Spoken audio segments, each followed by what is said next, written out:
Olá, pessoal. Meu nome é Dilon. Nós vamos conversar hoje sobre metais e ligas na joalheria, que é mostrar para vocês as principais características, e propriedades dos metais e das ligas que são utilizados hoje na joalheria, os principais, né? Vou mostrar algumas para vocês. Mas o nosso foco vai ser realmente na parte de propriedades.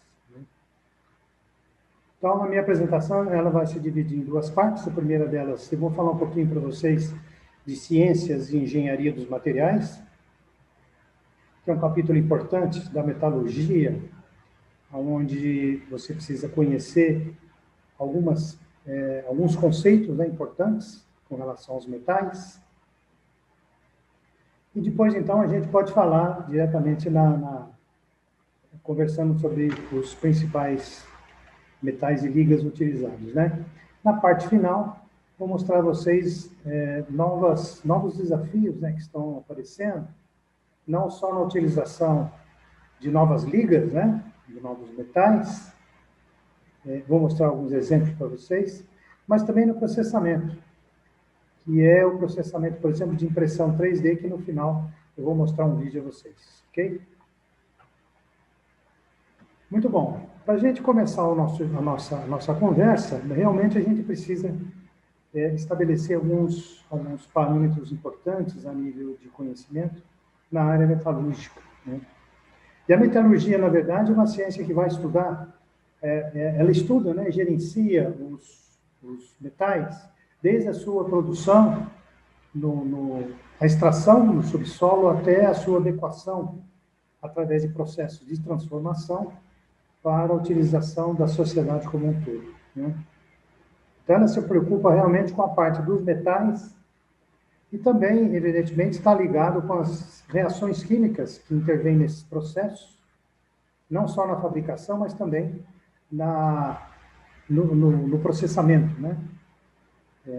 Operações de refino, operações de purificação e demais reações que são utilizadas nos vários processos de produção.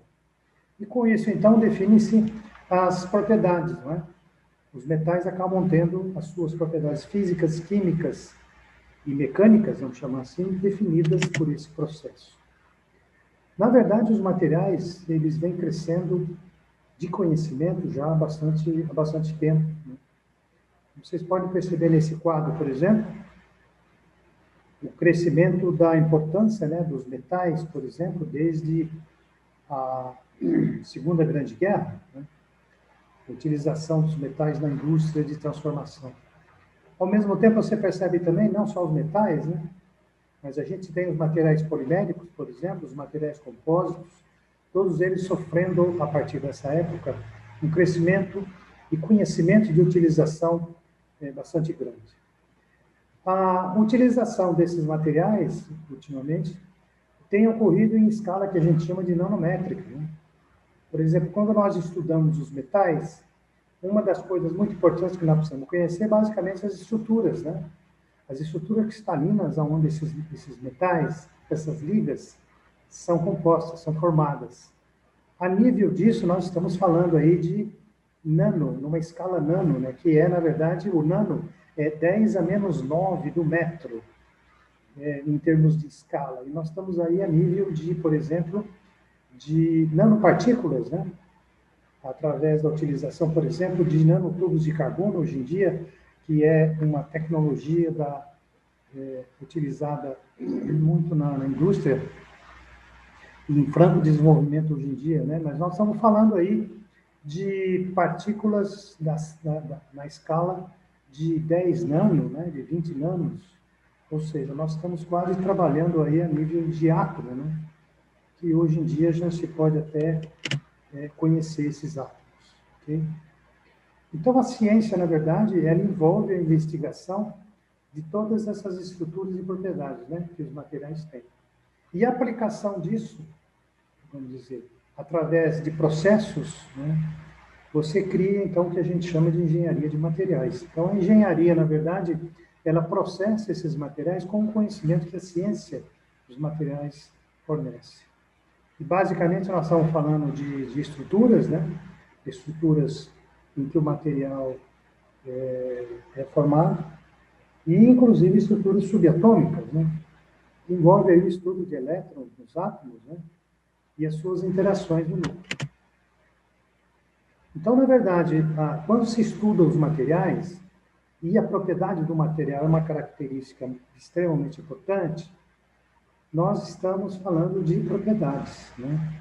Nós estamos falando de brilho, por exemplo, nós estamos falando de propriedades mecânicas, como que o material se comporta eletricamente, como que o material, por exemplo, sofre corrosão, e assim por diante, né? Então, o comportamento dos materiais com relação a essas propriedades, isso está ligado com o processamento, né? E está ligado também com o desempenho dele. Então, na verdade, as coisas estão muito, muito ligadas entre si. Não só a propriedade, mas a maneira como você processa, a maneira como você, por exemplo, obtém uma determinada estrutura dos materiais, a sua aplicação, onde você vai aplicar, e tudo isso, na verdade, caracteriza aquilo que a gente chama, então, de propriedade, estrutura e processo. E é uma coisa importante, né? Você não deve se dissociar. Sempre que você fizer um processamento num determinado metal, com vistas a se obter alguma coisa, você vai mudar a estrutura dele e vai mudar suas propriedades, né? E isso está ligado com a aplicação que você precisa, certo? Que é uma coisa muito importante. Então, todos esses aspectos precisam ser considerados quando se estuda e verifica o comportamento desses materiais. Aqui você tem, por exemplo, de onde vêm os materiais, né? Então, tem uma organização muito importante dos elementos, dos átomos, que compõem a maioria dos metais e ligas, que é feito pela tabela periódica, né? Então, o próprio nome já está dizendo, tabela periódica, ela organiza esses átomos de acordo com as suas famílias, né? De acordo com as suas propriedades. Você pode perceber, por exemplo, nessa tabela periódica, em destaque aqui em vermelho, você está percebendo, por exemplo, os principais materiais preciosos, né? Que são utilizados na joalheria. Você tem aí o cobre, que é o menos nobre deles, né? Depois você tem a prata, você tem o ouro, platina, paládio e também níquel. E uma coisa importante também é que esses materiais que pertencem a uma coluna da tabela periódica são materiais da mesma família. Eles têm características semelhantes, não são as mesmas, mas são semelhantes. Com isso, então, você tem na tabela periódica uma organização em termos de propriedades, né? Os elementos, né? À esquerda da tabela são os metais. Aqueles à direita são os halogênios, né? Ou não metais, que tem aqui na última tabela os gases inertes. Então, o que caracteriza isso, né? Você tem os metais que têm um comportamento de, nas ligações químicas, cederem elétrons, e ele tornam-se, então, cátions, né? Íons positivos. Em contrapartida, os elementos com quem eles se unem, preferencialmente, são os halogênios, né? E aqui, ou outros elementos aqui da região, né? Característica, então, de receber esses elétrons, tornando-se íons, né? Íons negativos, ou ânions, caracterizando, então, a presença desses elementos em termos de ligações. Na parte central da tabela, vamos dizer, é a parte bastante importante, porque aqui você tem os metais de transição, incluindo aqueles que nós comentamos agora há pouco, que são os metais preciosos, né? Em termos de materiais, de uma forma geral, grande parte deles cristalizam-se de uma forma ordenada, né? Os átomos se organizam no modelo tridimensional, no espaço, de forma ordenada e de maneira repetitiva. Isso caracteriza, basicamente, os materiais cristalinos, que a gente chama, né? Que a gente chama, então, de sólidos cristalinos. Esses materiais, por sua vez, vai possuir propriedades de acordo com essa estrutura na qual eles se organizam. Então, existem algumas estruturas importantes que são ligadas aos metais e ligas de interesse, principalmente também na indústria da joalheria, dos elementos, por exemplo, que se cristalizam na forma CCC, que é cúbica de corpo centrado, CFC, cúbica de face centrada, e HC, hexagonal compacto. Então, esses materiais são organizados em termos dessas três mais importantes estruturas cristalinas, que a gente chama então de CCC, CFC e HC. Alguns exemplos a gente pode ter aqui, por exemplo, no caso de estruturas cúbicas de corpo centrado, tem essa característica, né, de formação dos átomos. Você tem aqui alguns elementos, né, lítio, ferro, cromo e assim por diante. Cabe destacar aqui que, muitas vezes, no mesmo elemento, ele pode apresentar mais de uma estrutura cristalina, dependendo da temperatura. É o caso do ferro, né, por exemplo, e a gente vai ver mais para frente, também o titânio. Mas o ferro, ele se cristaliza em duas formas importantes, né, que é o ferro alfa, que é a estrutura CCC, e o ferro gama, né, durante o aquecimento, acima de 723 graus, ele se cristaliza numa outra estrutura, que é a CFC.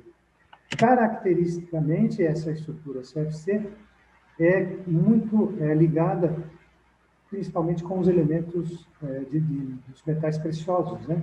Então, você pode ver aqui, por exemplo, alumínio, cobre, né, ouro, chumbo, níquel, prata, platina, todos eles se cristalizando na forma de cúbica de face centrada. Essa é uma característica interessante, porque você pode perceber nesses exemplos que são, vamos dizer, os elementos assim que possuem uma certa facilidade para você deformar, né?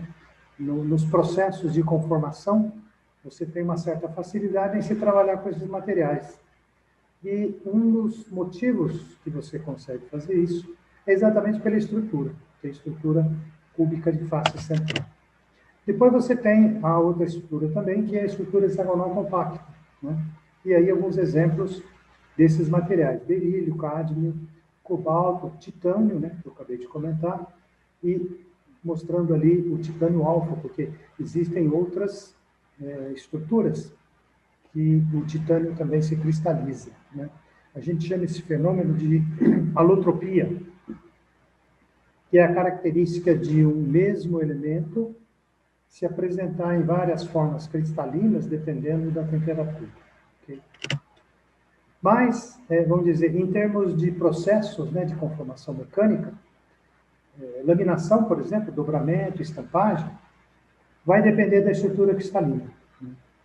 Então, a estrutura, como eu comentei, a estrutura CFC, ela é uma estrutura muito mais propícia à deformação, tem uma facilidade de deformação maior em relação às outras duas estruturas. CCC é mais difícil, HC seria, vamos dizer, intermediária entre essas duas. Okay? Aqui você tem um exemplo, por exemplo, né, de aparecimento mostrando aqui os grãos, e uma seção de um lingote de alumínio, feito aqui um corte transversal e um corte longitudinal. E você percebe, então, a formação desses grãos. Por que isso ocorre, né? Durante o processo de solidificação dos metais, vão aparecendo no seio líquido, né, da massa que está em solidificação, vários pontos onde você tem o crescimento dessas células cristalinas, todas elas iguais, né? Trata-se aqui do mesmo elemento, no caso aqui o alumínio. Então, são células cristalinas que vão pontuando e crescendo no seio do material metálico à medida que a temperatura vai caindo, e cada uma delas crescendo numa determinada direção.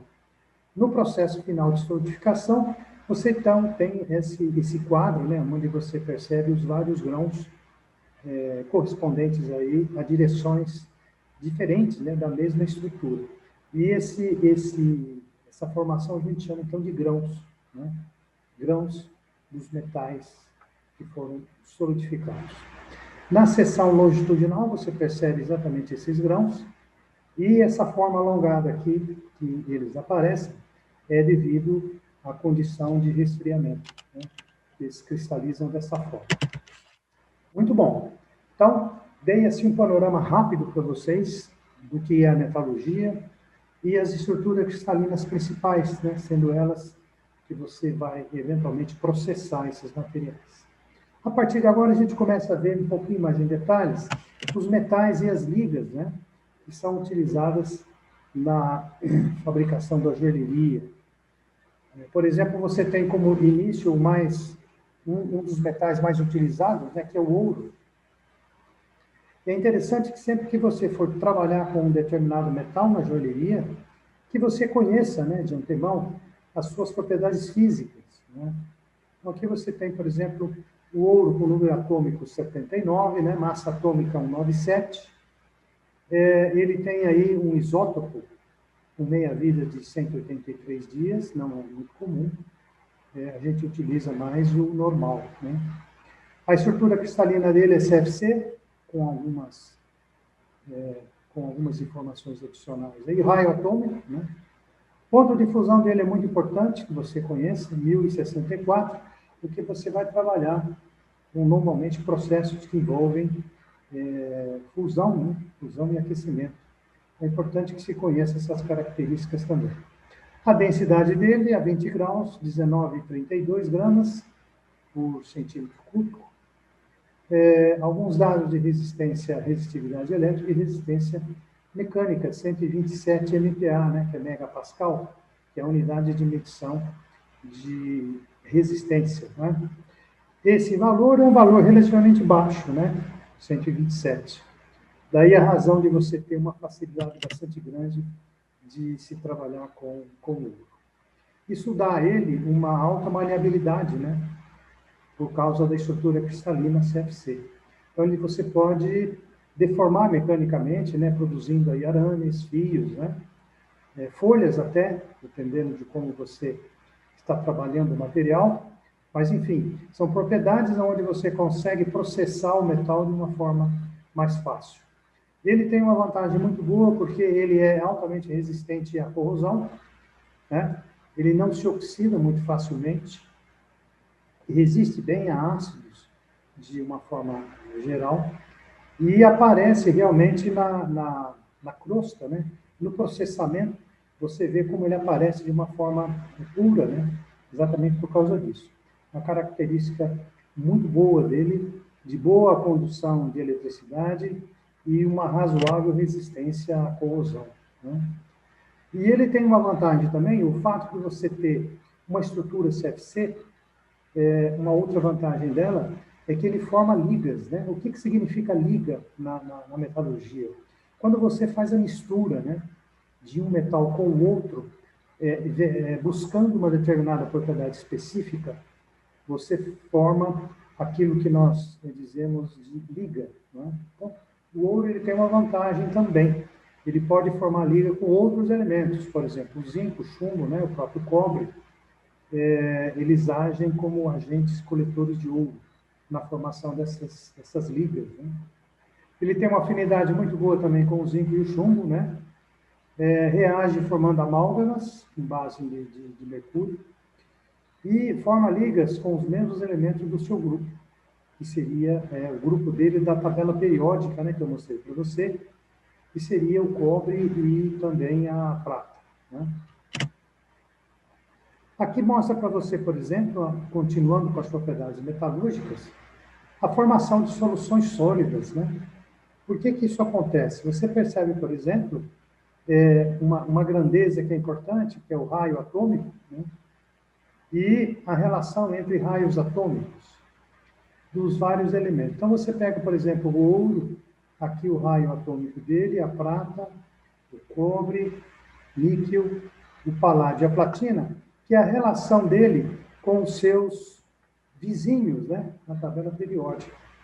Então, quanto menor a distância ou menor a diferença entre um elemento que você está considerando e aquele que vai formar a liga com ele, quanto menor essa diferença em termos de raio atômico, mais facilmente você consegue fazer a mistura, né? Você consegue fazer uma liga. Isso vale como uma regra geral, mas muitas vezes você precisa fazer um estudo para ver se isso realmente é possível, você fazer eventuais misturas, né, de metais entre si. Mas um critério inicial que você pode utilizar é observando raios atômicos, né? Quanto mais próximos, e também você pode perceber que nesses exemplos que eu estou dando aqui, todos eles têm a mesma estrutura cristalina. Então, isso é uma outra característica, né? Fica muito mais fácil você misturar, você formar ligas com elementos com a mesma estrutura cristalina, no caso aqui CFC, né? Cúbica de face centrada. Isso é um critério também interessante que você pode utilizar. Muitas vezes você nem mistura dois elementos, você pode até misturar mais de um, né? São as ligas, por exemplo, ternárias, que a gente chama, aonde você tem, por exemplo, aqui um gráfico, aonde um diagrama, aonde você mostra a mistura, por exemplo, de prata, de cobre e de ouro, né? E dependendo das proporções que você tem de cada uma delas, aqui está mostrando, inclusive, a formação de cores, né? Graduação de cores, no sistema que a gente chama de ouro, prata, cobre. Então, dependendo de como você mistura, mais um, mais o outro, dependendo da proporção de cada um deles, você vai formar uma liga com determinada característica de cor. Isso é uma coisa que você pode estudar previamente, né? Através de um diagrama desse tipo. É um diagrama ternário, que a gente chama, de formação de elementos com as suas cores. Cada lado desse é um triângulo equilátero, né? Cada lado dele mostra a composição de um dos elementos, onde você pode fazer, eventualmente, uma mistura desses três e verificar em que região aqui do centro do triângulo você vai encontrar e definindo aí as cores previamente da liga que você está trabalhando. Então, é interessante esse conhecimento também. Uma coisa importante na joalheria é exatamente as especificações de pureza, né, e a qualidade do metal que você está utilizando, né? Então, esses teores normalmente são expressos como grau de pureza, né, partes por mil, por exemplo, ou em quilates, né? Essa é uma outra forma. Então, o que define, por exemplo, 24 quilates como ouro puro, né? Ou seja, seria mil partes em mil, né, de pureza, certo? Ou 18 quilates, então você vai ter, na verdade, 750 em mil, ou 18 por 24, né? E vai exatamente acontecer isso aí, ok? Então, nesse momento, você tem a formação desses elementos. Você pode perceber, por exemplo, nessa tabela, onde a gente mostra a pureza, né? E uma coisa também interessante que você deve perceber é que sempre que você trabalhar com os metais, seja liga ou não, ou mesmo puro, né, você deve se atentar à pureza, né, o grau de pureza dele, ou seja, o teor, onde você tem a presença dele, pode ser em porcentagem ou mesmo em quilates, né? Mas é muito importante que você perceba as impurezas que eventualmente ele tem, sabe por quê? Porque essas impurezas, dependendo de como você tem ela no metal, elas podem prejudicar determinadas operações que você eventualmente vai fazer, ou pode prejudicar determinadas propriedades, né, que você está, inclusive, buscando, né, para a formação de alguma joia, de algum processo. Né. Mas você pode, vamos dizer, observar muito bem essa pureza, né? Esse teor desse elemento que você estava buscando. Okay? A análise, por exemplo, para você verificar quanto tem desse elemento, né? Como é que você faz isso? Uma análise química, né? Análise quantitativa, tá certo? Então, você deve recolher essas amostras e fazer um ensaio, né, de verificação dessa composição, observando, por exemplo, o grau de pureza, né, que você tem. Normalmente isso é feito em equipamentos. Na escola nossa, por exemplo, nós utilizamos o espectrômetro, né? Mas você pode utilizar outras formas, né, de análise, mas o espectrômetro ele é muito bom porque ele dá uma análise bastante precisa e rápida, né?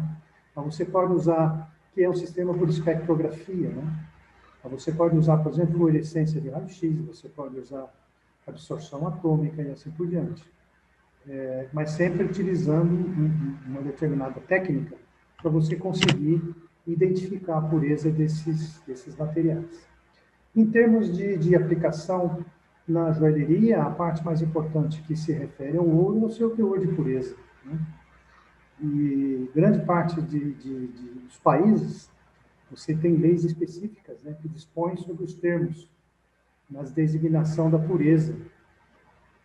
Então, você pode ter, por exemplo, 585 por mil, que seria 14 quilates, né, carat, que é a unidade em inglês, né, de quilates, por exemplo, que são ligas resistentes, por exemplo, a manchamento, né?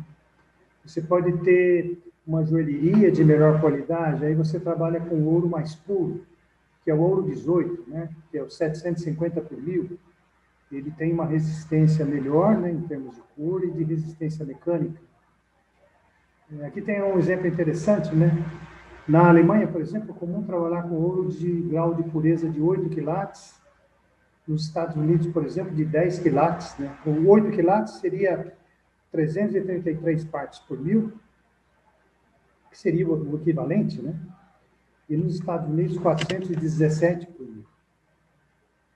Aqui você tem, por exemplo, algumas fotos, mostra para você a qualidade de superfície, né?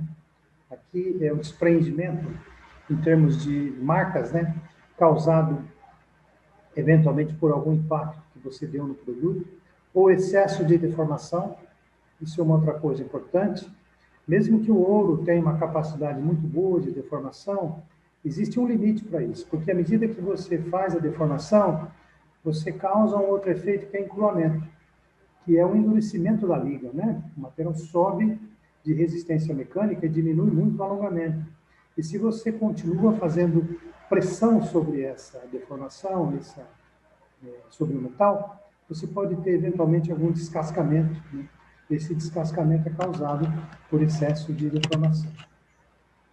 Aqui algumas composições de joalheria, né, do ouro. Então você tem, por exemplo, o ouro colorido, né, que é o ouro normal. Você tem aqui de 20 quilates, 18, 14 e 8. Aqui o teor de pureza, de 88,3% até 33,3%, sem porcentagem. E os elementos que estão presentes. Isso é muito importante, né? Na formação da liga. Quando você trabalha com uma joia na joalheria, você precisa estabelecer a liga que você está trabalhando, né? Não necessariamente você trabalha com metal puro.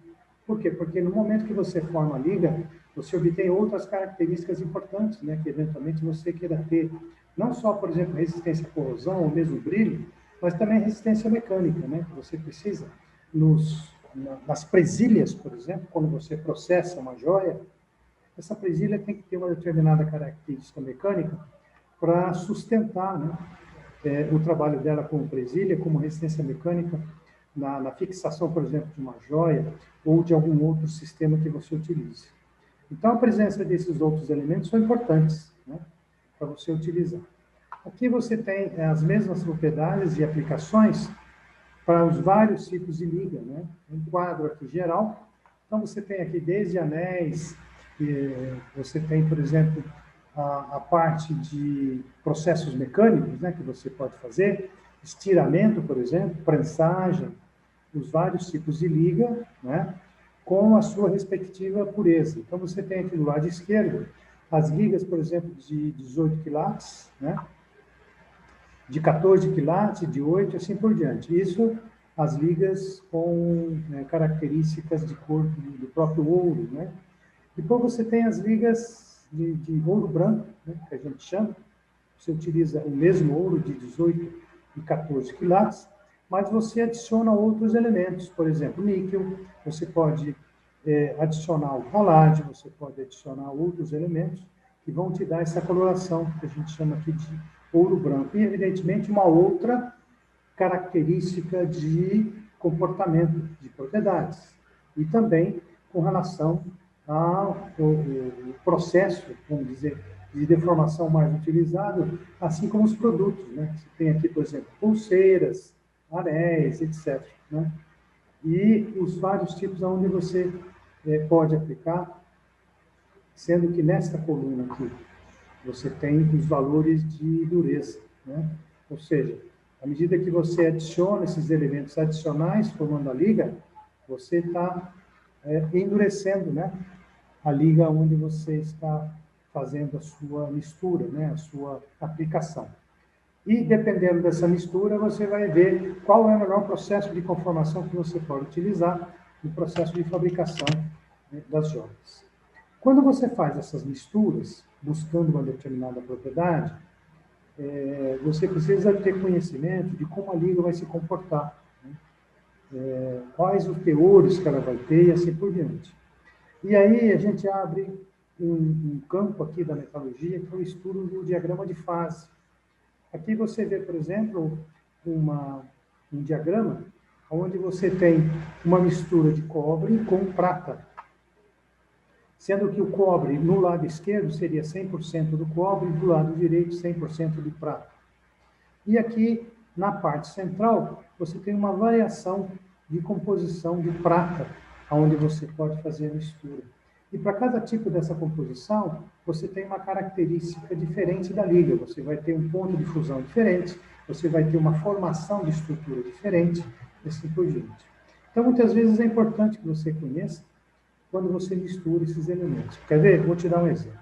Quando você mistura, por exemplo, cobre com prata, é interessante que você, muitas vezes, dependendo da propriedade que você precisa, que você faça essa mistura e obtenha a menor temperatura de fusão, né, ou de solidificação, porque fica mais fácil para você trabalhar com a liga. Então, você tem aqui, por exemplo, uma liga que apresenta o mais baixo ponto de solidificação ou de fusão, que é o ponto eutético que a gente chama desse diagrama. Então, você vê aqui, por exemplo, que é uma liga que tem 71,9% de prata, né? Sendo que o restante seria cobre. Esse tipo de liga tem o mais baixo ponto de fusão, que é de 779 graus. Então, o conhecimento desses diagramas são importantes porque ele te fornece conhecimento de antemão, antes que você misture os elementos. Então, é importante que você também conheça esse tipo de diagrama, que a gente chama de diagrama de fase. Aqui você tem, mostrando, eu selecionei para você um quadro onde você tem os vários tipos de ligas binárias, que a gente chama, de dois componentes, né? Então, você tem aqui ouro, prata, ouro, cobre, ouro, níquel, paládio, platina, que eu comentei com você, o zinco, ouro, cádmio, ouro, mercúrio, cada uma delas com uma determinada característica. Isso é importante que você conheça também. Por quê? Porque dependendo dessas propriedades, você pode, vamos dizer, escolher e usar a melhor liga para aquilo que você quer no seu objetivo. Além disso, você tem a condição também de conhecer de antemão se é uma liga, para que tipo de processo de conformação você consegue trabalhar e quais são as características que você vai obter dela, né? Então, é importante que você conheça também os vários tipos e as várias possibilidades, né, de mistura desses elementos. As ligas ternárias são ligas um pouco mais complexas, porque ela envolve não dois elementos, mas ela envolve três. Então, aquele diagrama que eu mostrei para você, que é um diagrama binário, né, onde você tem prata e cobre, aqui você, na verdade, vai ter três, né? Então, você pode ter, por exemplo, as ligas típicas de joalheria, de três elementos, ligas ternárias. Você tem prata, ouro, cobre, você pode ter ouro, níquel, cobre, ou mesmo ouro, prata, paládio, dependendo daquilo que você vai utilizar. E, da mesma forma como a gente tem aquele diagrama onde você estuda a liga e você consegue saber as propriedades que ela vai ter, você tem aqui também a mesma coisa. Só que, nesse caso, você tem, na verdade, o diagrama com três elementos, né? É aquele triângulo que eu comentei. E aqui você vê algumas linhas, que são as linhas de temperatura, tá vendo? Que é as linhas de início de solidificação para cada tipo de liga misturada com esses três elementos. Por que é importante você conhecer isso? Porque durante o seu processamento, você precisa saber quais as temperaturas que você vai trabalhar. Qual a temperatura que a liga funde? Qual é a temperatura que a liga vai solidificar de acordo com a porcentagem de cada elemento. Então, você, através desse diagrama, você aprende a conhecer esse sistema. Aqui, o sistema, por exemplo, que eu estou comentando, né, que é ouro, prata e cobre, você pode ver, por exemplo, que ela inicia em torno de 850 graus, né? E à medida que essa temperatura vai diminuindo, você vai ter uma alteração do campo onde você está estudando a solidificação, né, desta liga.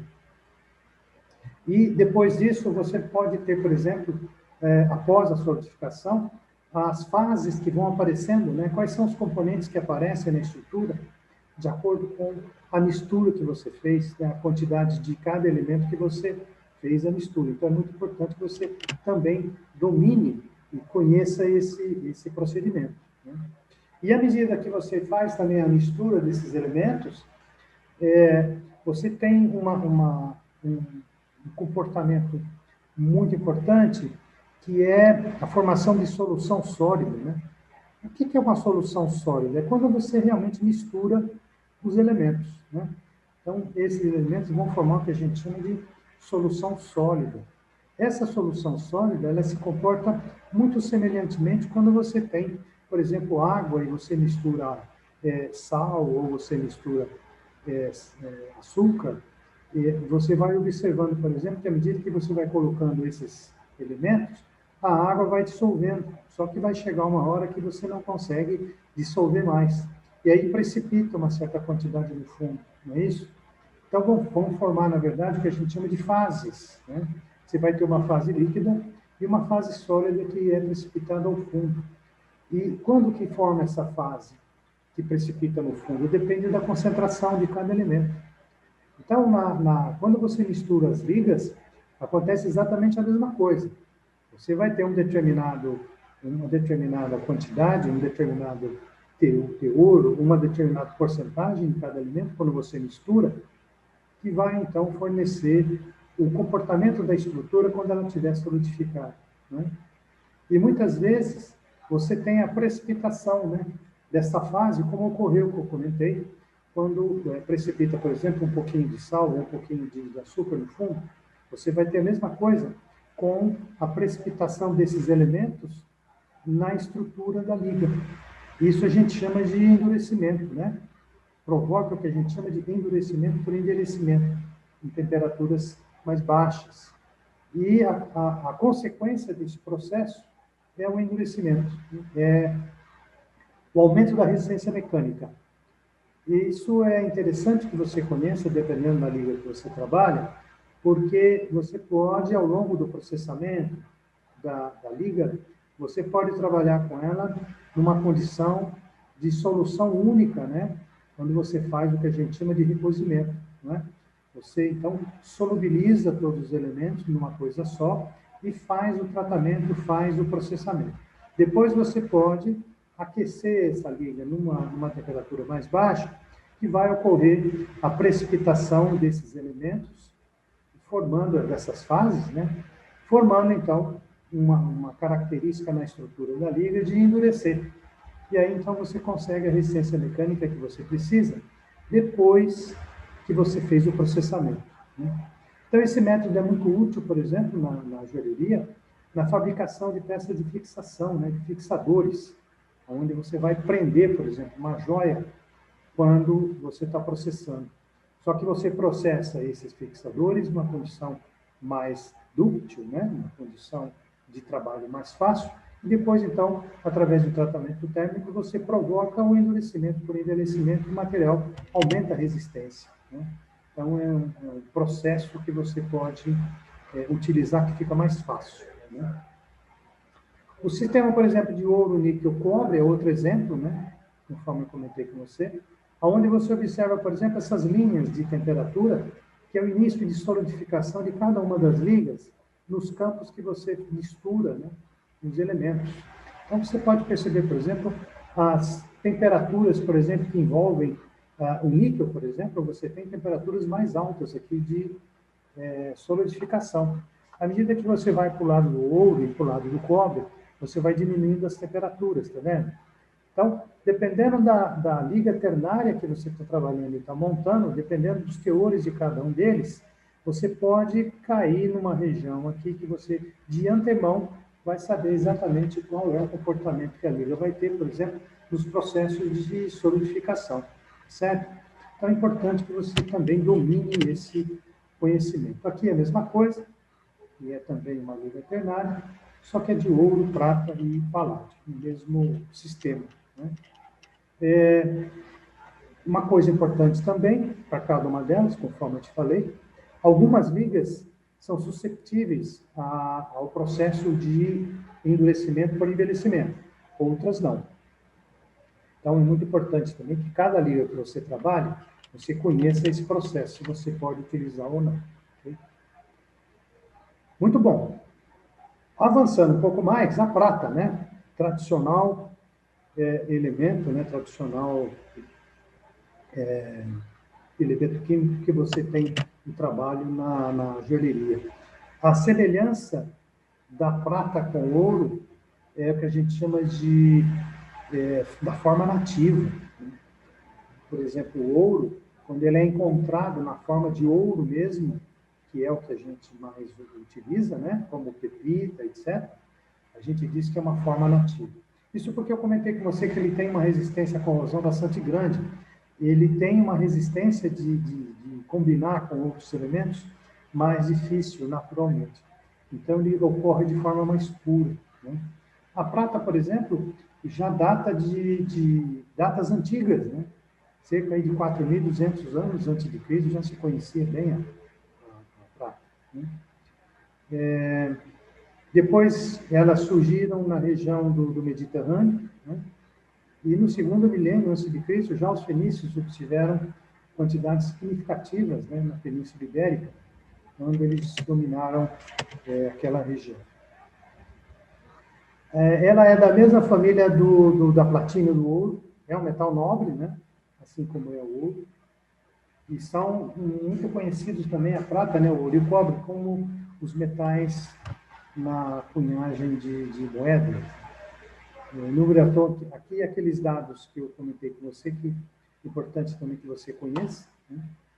Ela cristaliza no sistema CFC, aqui o raio atômico, massa atômica e número atômico também, né?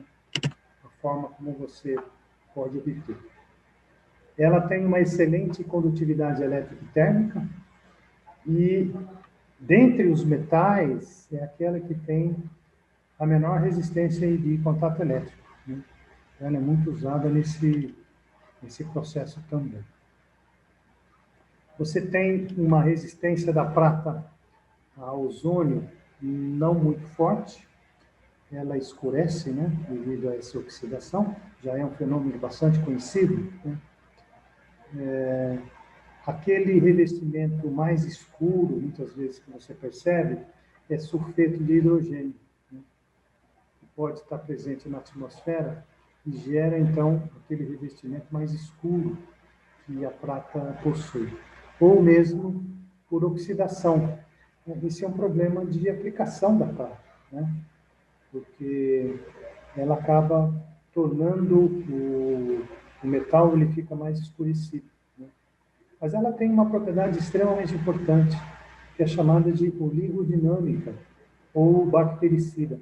É a mesma propriedade que tem o cobre e que tem, por exemplo, ácido inoxidável. Tem uma propriedade bactericida bastante forte. Na joalheria, é muito comum, em termos de utilização, com um grau de pureza de 925, né, em 1835 e 800, onde você utiliza de uma forma bastante generalizada na joalheria. Você pode utilizar nas mais variadas formas, é um material muito fácil de você trabalhar e deformar. Pode utilizar em chapa, em tiras, em arames, barras ou mesmo perfis, né?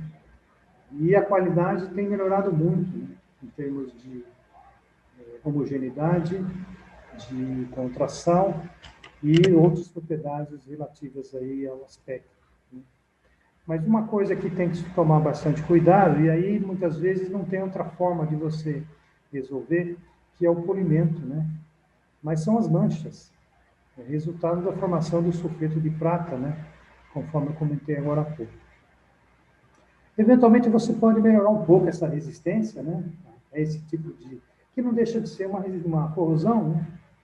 Que é do ouro, cobre, platina ou paládio, você mistura numa determinada quantidade para melhorar a resistência ao manchamento, mas não consegue eliminar totalmente porque você ainda tem a presença da prata que vai reagir. Então, vamos dizer, a forma mais, vamos dizer, prática para você fazer esse processo, realmente é fazer o polimento. E o polimento também ajuda, porque você pode eventualmente eliminar alguma imperfeição, né, na superfície. Aqui você tem, coloquei para você, os vários graus de pureza, né, da prata e as impurezas que ela normalmente contém. Isso também eu falei para você que é muito importante que você conheça a influência de cada uma dessas impurezas, porque dependendo de como você está trabalhando, no grau de pureza que você utiliza, essas impurezas podem prejudicar ou não o trabalho que você está fazendo. Então, existe aí um conceito bastante importante que é a pureza no tipo de aplicação que você quer. Por exemplo, prata 999.7, formação de ligas, né? Contatos elétricos, eletroposição, lingotes, que você pode utilizar, a forma, né, de você iniciar o processo, e outros tipos, né, de processamento, de utilização desses materiais. As propriedades metalúrgicas, você pode ter a formação de ligas binárias ou ligas ternárias. As binárias mais comuns, prata-cobre, prata-ouro, prata-platina e níquel. Você vê que são todas da mesma família, né? Por que isso? Porque são fáceis de serem processadas. Todas elas têm a mesma estrutura cristalina, né? Que é exatamente a cúbica de face centrada. Já as ligas ternárias são um pouquinho diferentes, mas elas levam em conta também a formação dessas ligas. Você pode ter prata, cobre, ouro, prata, titânio, mercúrio, prata, chumbo, zinco e assim por diante. Todas elas são,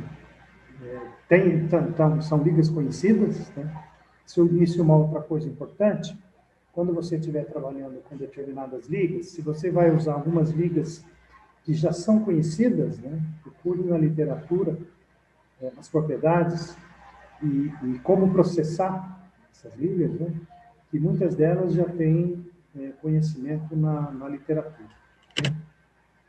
Então, aqui você tem algumas ligas como exemplo, né? Eu coloquei com as suas respectivas propriedades, né? Prata cásio, prata cobre, prata ouro e assim por diante, né? Onde que, vamos dizer, é usado e quais são as principais características, né? Por exemplo, prata cobre, né? São as ligas mais importantes da prata, sendo muito usada na cunhagem de moeda, né? E joalheria. Forma liga no sistema eutético. Lembra que eu comentei? Sistema eutético, que é o sistema onde você tem 71,9% de prata a 779 graus de fusão, né, ou solidificação. E, respectivamente, 28,1% de cobre. Por que essa liga é importante? Porque ela tem o mais baixo ponto de solidificação, fácil de trabalhar, né? A cor da liga é fortemente influenciada pela presença do cobre, né? Até 1:1 em peso, a cor ainda branca, acima de 68% de cobre, já tende a ser mais avermelhado, né? E são passíveis de endurecimento por envelhecimento. Isso é um conhecimento importante, né, que você tem que ter. Então, quando você observar isso aqui, significa que você pode trabalhar a liga solubilizada, né, a liga quando você faz o recozimento para amolecer, você trabalha a liga e depois você então faz o processo de endurecimento aquecendo numa temperatura mais baixa. E aqui você tem a liga que ocorre isso, 92,5 de prata com 7,5 de cobre. Por isso você tem, então, várias possibilidades. Na área de ligas ternárias, por exemplo, você já tem a prata, cobre, ouro, prata, estanho, mercúrio, chumbo, zinco, chumbo, ouro, cobre, fósforo e cobre, índio. Então, da mesma forma, você tem aqui um quadro onde você possui as características principais dessas ligas. Procure sempre trabalhar dessa forma, né? Procure conhecer bastante a liga que você está trabalhando, porque você consegue se precaver, não só durante o processo de fabricação, mas eventuais problemas, né, de como resolvê-los, dominando o conhecimento de cada liga que você trabalha. Aqui é aquele mesmo diagrama, né, que eu mostrei para você, de prata cobre, que é o diagrama de fase. O cobre ele é também um elemento, ele não é o mais nobre, né, mas ele é também um elemento que é utilizado muito na joalheria, né? Não utilizado na forma de cobre comercial ou mesmo em ligas, né? Nas ligas de latões, que são as ligas de cobre e zinco, os bronzes, o cobre estanho, e os monéis, né? Que são as ligas cobre e níquel, que a gente conhece. A característica principal dele, né? Ele é um bom condutor de calor, deforma muito facilmente, fácil de se trabalhar, por quê? Por causa da estrutura cristalina, né? Tem uma boa resistência à corrosão também, boa usinagem, resistência mecânica também muito boa. E é aquilo que eu comentei já, antibactericida, né? Igual ao aço inoxidável e a prata. As características térmicas e elétricas, né? Você tem aqui pelo menos 98% de cobre, né? Temperatura de emprego até 200 graus, de soldagem um pouco difícil, né? E muito bons condutores elétricos.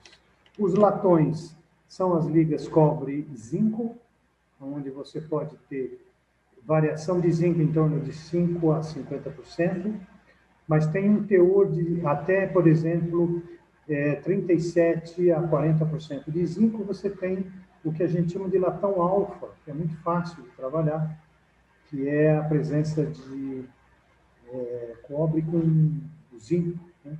São muito bons, são chamados latões amarelos, né? Muito fácil de você trabalhar. A influência do zinco, quanto maior o teor dele, diminui a resistência à corrosão, porque o zinco reage muito facilmente com oxigênio, né? Formando ZNO, que é o processo de corrosão do zinco. Quanto maior esse teor também, você aumenta a resistência mecânica, mas perde na ductilidade, né? No alongamento desses materiais. Quanto maior o teor de zinco, menor o preço, porque o preço do latão é influenciado pela presença do cobre. Tem algumas limitações na temperatura e a soldagem é um pouco difícil, né? Porque você pode perder zinco durante esse processo. Conforme eu comentei com você que o zinco ele tem uma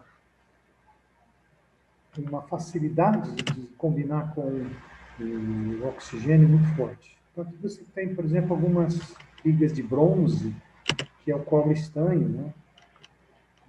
Adicionando aí, inclusive, o berílio. São ligas que você pode endurecer por precipitação, conforme eu tinha comentado já com você. Isso aumenta muito a resistência mecânica. Veja que você pode obter ligas até 1.500 MPa, ligas de uma resistência razoável. Esse valor de resistência, por exemplo, você vai alcançar, por exemplo, nos aços de média a alta liga, temperados e revenidos. Então, são equivalentes aos aços, né? Tem a propriedade elétrica muito boa, excelente condição, por exemplo, de resistência à corrosão, fácil de você trabalhar, né? Você pode trabalhar mesmo a frio ou mesmo a quente. E a aplicação dela, além das joias, você pode usar, inclusive, em vários sistemas, né? Cirúrgico, dentário, assim por diante, né? As ligas cobre e níquel, são as cuproníqueis, né? Os monéis. O níquel é solúvel no cobre em qualquer proporção, isso é muito interessante. você não tem a formação. Lembra aquela formação de solução que eu comentei? Que quando você tem a água e você vai jogando o açúcar, né, o sal, chega uma hora que precipita o sal, o açúcar no fundo. Nesse caso aqui, você não tem isso, né? Você tem o cobre, vai misturando o níquel, vai misturando, e não ocorre nenhum tipo de formação de segunda fase. A gente diz, então, que o níquel é totalmente solúvel, né, no cobre, né? São ligas de excelente resistência à corrosão, não são muito duras, são muito boas de se trabalhar e tem uma aplicação na indústria bastante grande. Muito bom. Aqui a gente vê, então, essa parte tradicional, né, de tratamento dessas ligas, que eu procurei mostrar assim, de uma forma bastante sucinta, com as principais características relativas às propriedades e ao processamento. Agora, os novos desafios, né? Eu diria a você que uma liga que tem aparecido a sua utilização já de alguns anos para cá é exatamente o titânio, ligas de titânio, que é um metal relativamente recente, ele é da década de 50. Ele é abundante, mas ele tem um processamento extremamente alto, porque ele reage muito facilmente com o oxigênio. Esse é uma dificuldade no processamento de titânio, né, de ligas de titânio. E muitas vezes você tem que fazer isso em processamentos sob vácuo, para você evitar a combinação com o oxigênio, né? Você tem aqui aquela transformação alotrópica que eu comentei com você, que é o mesmo elemento apresentando duas estruturas diferentes, dependendo da temperatura. Então, você tem, por exemplo, o titânio alfa, com temperaturas, se apresentando em temperaturas menores do que 882, que a gente chama de fase alfa, e depois a fase beta, que ele vai mudar de estrutura, né? Ele muda de HC para CCC, que é o titânio beta, acima de 882. O titânio alfa é mais difícil de você trabalhar, porque ele é uma estrutura HC, comparado, por exemplo, com o CCC, que nesse caso aqui ele se apresenta de uma forma melhor para se trabalhar. E você tem também a possibilidade de trabalhar com ligas de titânio por endurecimento por solução sólida, que é o processo que eu já comentei com você, que é endurecimento por envelhecimento, né? Você pode ter várias outras ligas, né? Ou vários outros elementos que você pode trabalhar com estanho. Ligas à base, por exemplo, de alumínio, de estanho, vanádio, né? Molibdênio e assim por diante. Então, tem vários elementos que você pode trabalhar. A densidade dele ele é bastante leve, 4,5 gramas, né, por centímetro cúbico. Você pode comparar isso com o aço, que tem 7,6, com o mesmo alumínio, que tem 2,7, ele tem 4,5. Né? Aqui é um problema, né? O ponto de fusão dele, 1668. É difícil você trabalhar com processos de fusão, né? Ou mesmo de solda, devido a essa alta temperatura, né? Quando você compara, por exemplo, com os outros metais. Ele tem elevada resistência mecânica, a ductilidade dele também é muito boa, 10 a 30%. Né? O módulo de resistência dele é maior do que o alumínio e o magnésio, em torno de 107 GPa. Tem elevada resistência específica. O que é resistência específica? É o valor da resistência mecânica que ele tem dividido pela sua densidade. Né? Isso é uma outra coisa interessante que você pode sempre estar analisando. Né? Muitas vezes você tem dúvidas, né? Se um metal é mais resistente que o outro, assim por diante. Então, uma das características que você pode utilizar como referência, e é muito interessante que você use, é sempre dividir a resistência dele pela densidade. E aí você vai ter, vamos dizer, um parâmetro muito bom de comparação, né? de aplicação de algumas ligas. Ele tem uma excelente resistência à corrosão, forma um filme protetor muito importante, que é o óxido de titânio, menor em temperaturas menores que 550 graus. Acima disso, ele já apresenta uma resistência à corrosão mais baixa e a fluência também, que é perda de resistência mecânica com temperatura. Né? Mas uma característica muito interessante dele é a biocompatibilidade. Né? Ele tem compatibilidade com o corpo humano, né? Por isso que ele é usado muito em próteses, que a gente vai comentar daqui a pouco. Os tratamentos que você pode utilizar são os recosimentos, que vai aumentar a sua ductilidade, ou seja, aquecer ele em uma temperatura em que ele possa adquirir uma certa ductilidade, que é o mesmo processo que você utiliza nas outras ligas. Algumas ligas permitem o tratamento térmico de envelhecimento, conforme eu te comentei, que você vai conseguir aqui o endurecimento. Né? O titânio puro, por exemplo, você pode trabalhar com ele porque ele tem uma excelente resistência à corrosão, ele tem alguma dutilidade, né? Porque a estrutura dele é HC e a resistência mecânica dele é mais baixa. Quando você trabalha com ligas, e você acrescenta, por exemplo, ligas alfa, que seria alumínio, oxigênio, nitrogênio e alguns outros elementos, elas não são endurecíveis, né, por tratamento térmico, mas você endurece por solução sólida. Isso são dois artifícios que você pode utilizar. Tá? Na maioria das ligas, que são ligas não ferrosas, você pode trabalhar com endurecimento por solução sólida. Né? Grande parte delas, algumas não. E tratamento térmico de endurecimento, né? Por tratamento térmico, vamos chamar assim, propriamente dito, não só de endurecimento, que é o tratamento térmico característico dos aços, né? Mas a grande parte delas, você pode ter endurecimento por solução sólida, que é o que normalmente é usado. O alumínio é o principal elemento de liga, de 5 a 6%, tem uma resistência moderada a alta temperatura, muito boa tenacidade, que é a resistência ao choque, fluência, que é a resistência à temperatura, e a solubilidade. Já os latões alfa-beta, que é uma mistura dos dois, né, que a gente chama de duplex, ele tem lá um balanço conveniente desses elementos, e o tratamento térmico que você vai fazer, você vai controlar, então, a microestrutura. Controlando aquilo que eu falei. Quando você controla a microestrutura, você está controlando a propriedade mecânica. Né? Uma coisa está ligada com a outra. Aqui uma característica mostrando as resistências mecânicas de acordo com o tipo de liga. Né? Então, você vê aqui embaixo, por exemplo, o titânio mais puro, com valores mais baixos, né? Subindo aí até os tipos de alfa, beta ou mesmo beta, onde você aumenta bastante a resistência mecânica. Okay?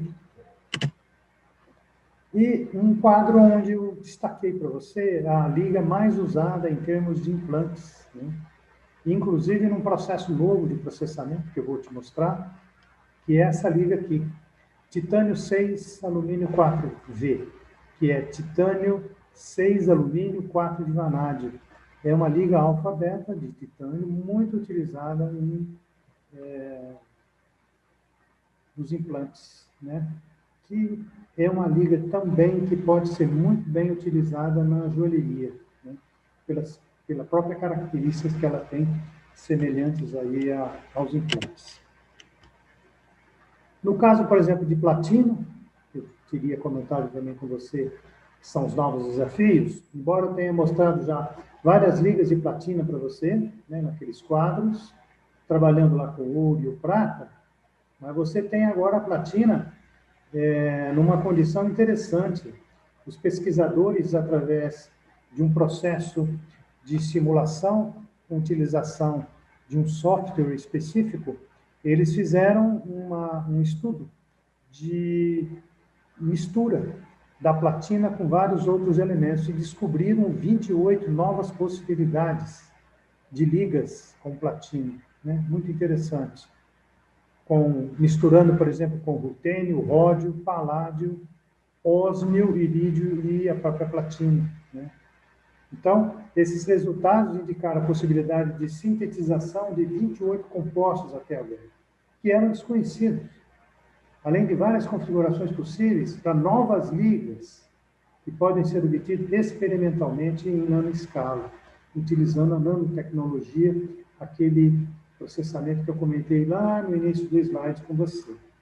Então, você observa, por exemplo, esse novo desafio na utilização de novas ligas de platina, né? Uma coisa muito interessante que podem ter, com certeza, novas aplicações em joalheria, né? Muito interessante. Um outro desafio que aparece é exatamente a impressão 3D, né? Como que é feito essa impressão? Na verdade, isso é conhecido como prototipagem rápida, né? Que é uma forma de tecnologia de fabricação que a gente chama manufatura aditiva, onde você cria um modelo tridimensional por sucessivas camadas de material, né? E aqui, por exemplo, eu vou inclusive depois mostrar a você um vídeo de uma impressora trabalhando com sistema 3D. Você pode gerar a peça em si, você gera ela primeiro num processo de projeto no computador, e depois o computador conversa com a impressora, transmitindo então essa figura, né, esse projeto que você fez, num processo de impressão. E você pode utilizar aqui, durante o processo de impressão, você pode utilizar vários materiais, né? A nossa escola, por exemplo, nós temos uma impressora em 3D que utiliza gesso. Então, nós temos condição, por exemplo, de prototipar elementos rápidos, onde você pode analisar se um projeto está bem feito ou não, ou está sujeito a eventuais falhas. Você faz o que a gente chama de prototipagem rápida, né? Utilizando, por exemplo, gesso. Mas, ao invés do gesso, hoje em dia já existem, por exemplo, plásticos, né, polímeros, o PVA, por exemplo, que você pode utilizar, aonde você prototipa também, né, você pode prototipar novas peças, e você tem, na verdade, aqui, trabalhando em joalheria, como desafio, né, dois processos interessantes, duas alternativas, né? Você pode, por exemplo, prototipar sua joia num sistema 3D, né? E depois você transfere esse sistema para a impressora. Você pode imprimir ou em gesso para você ter vamos dizer, o protótipo, né, da joia, ou você pode prototipar em outro material, né? E nesse outro material, você pode utilizá-lo como modelo para a fundição. E aí você tem, vamos dizer, o teu modelo leva para a fundição, faz a fundição final na liga que você deseja, né? Essa é uma alternativa, um desafio que você pode ter, que é o que está aparecendo muito fortemente no mercado. Você tem hoje muitas empresas trabalhando nesse sistema. Mas você pode também fazer o seguinte, hoje em dia já se tem, e é isso que eu vou te mostrar no vídeo, que é, por exemplo, ele faz a prototipagem de uma peça em alumínio. Mas você pode, por exemplo, prototipar você pode fazer o protótipo da sua joia já usando direto um pó metálico, por exemplo, o titânio, que eu comentei agora há pouco com você, que é uma possibilidade, que já existe isso, né? E você então faz o protótipo da sua joia diretamente utilizando pó metálico, e a partir daí você vai ter a sua joia pronta. É uma questão depois de você fazer o acabamento final. Então, eu diria que são duas alternativas desafiadoras aí que vão aparecer, que você pode utilizar. Algumas de nossas escolas, nós já temos essa impressora com pó metálico. No caso seu, por exemplo, é uma questão de você descobrir qual a liga que você precisa, né, para gerar, por exemplo, uma joia que você quer prototipar. É uma questão somente de você procurar e tenho certeza que você pode conseguir isso tranquilamente, né? Então, é um desafio novo que aparece, ok? Muito legal isso. Então, eu vou te mostrar o vídeo e você vai ver como que funciona. Depois a gente pode fazer um comentário final com você, ok? Vamos ver o vídeo.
Então, vocês viram o vídeo, né? Interessante demais. Ele faz o protótipo de um rotorzinho em alumínio. E você viu como que funciona, né? Ao longo do vídeo, como é que ele consegue a peça, né? E no final você vê o pó sendo processado através do laser, né? Você tem a peça, ela é dividida em várias camadas. Cada camada ela é impressa e depois você tem o laser que faz a soldagem de uma camada na outra. Isso vai sendo feito progressivamente do começo da base da peça até o final. E no final você tem a peça pronta. Então isso é um processo extremamente interessante, né, de você utilizar. Okay? Muito bom. Com isso a gente chega ao final então da nossa apresentação. Espero que vocês tenham gostado. Aqui você tem os materiais aonde eu me baseei, né, para produzir isso para você. Você pode consultar isso tranquilamente. Se você precisar de alguma ajuda, depois eu posso, inclusive, te ajudar também. E, finalmente, gostaria de agradecer o convite que eu recebi, agradecer o meu colega do Senai, da nossa escola de joalheria, né, do Ipiranga, que é o Rodrigo. Agradecer também ao pessoal do Instituto de Gema e Joias Metálicas, né, de metais, a Érica, a Letícia, o pessoal que nos convidou também, agradeço o convite, e também ao Prieto, né, que também já deu uma força para a gente nessa apresentação. Agradeço a todos e obrigado pela atenção. Deixo aqui os meus dados, se alguém tiver algum interesse, a gente pode depois estar conversando a respeito. Okay? Muito obrigado e até mais.